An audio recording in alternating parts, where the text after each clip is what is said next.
Let me tell you something about being an office assistant. Nobody asks if you're okay. Nobody offers you a chair when you've been standing since 7 a.m. Nobody remembers your birthday, but they absolutely remember to dump 17 urgent tasks on your desk at 4:58 p.m. on a Friday.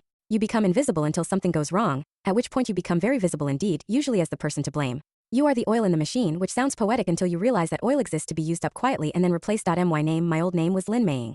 28 years old. 5 years of service at Guanghua Technology. Expert level proficiency in coffee making, document formatting, tolerating passive-aggressive emails, reading between the lines of calendar invites, and suppressing the urge to scream into the void approximately 11 times per workday. I died on a Tuesday. Possibly a Wednesday. I had genuinely stopped tracking days sometime around month 18 of the pandemic and never quite resumed. My body kept showing up for work. Whether my soul was still entirely present was a matter of some philosophical debate among those who knew me, if anyone had been paying enough attention to notice.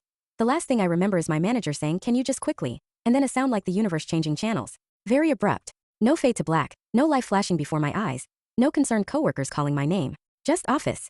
Then, not office that I woke up in a marble lobby so gleaming it had its own echo, wearing a pencil skirt that was 3 centimeters too tight, holding a tablet displaying 47 unread emails, and surrounded by people walking with the kind of dramatic purpose that only exists in fiction. The air smelled of imported flowers and expensive anxiety.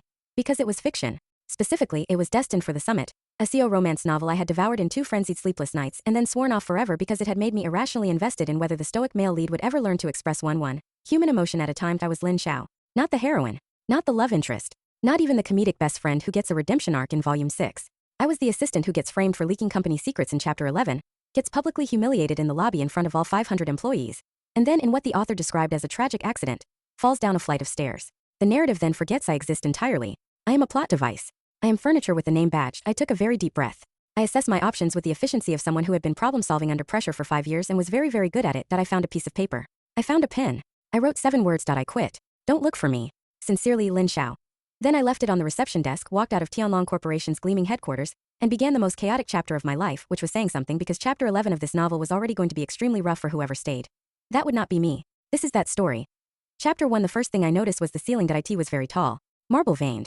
Lit by chandeliers of the kind that cost more than my previous annual salary and knew it. This was emphatically not my apartment ceiling, which was a water-stained white with a suspicious crack shaped like Denmark and a smoke alarm that beeped once every 43 days for reasons no one had ever investigated.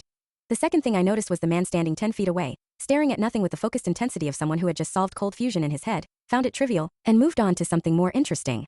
He was doing this in the middle of a busy lobby, and everyone around him was simply routing around him, as if he were a fixed architectural feature rather than a person. I recognized him immediately and felt the specific dread of someone who has read the book. Tall. Jaw sharp enough to file documents on. Wearing a suit that had been constructed rather than merely tailored. An expression like a marble statue that had graduated from disapproval into something colder and more considered. Xiaoshen Zhonghai. Male lead.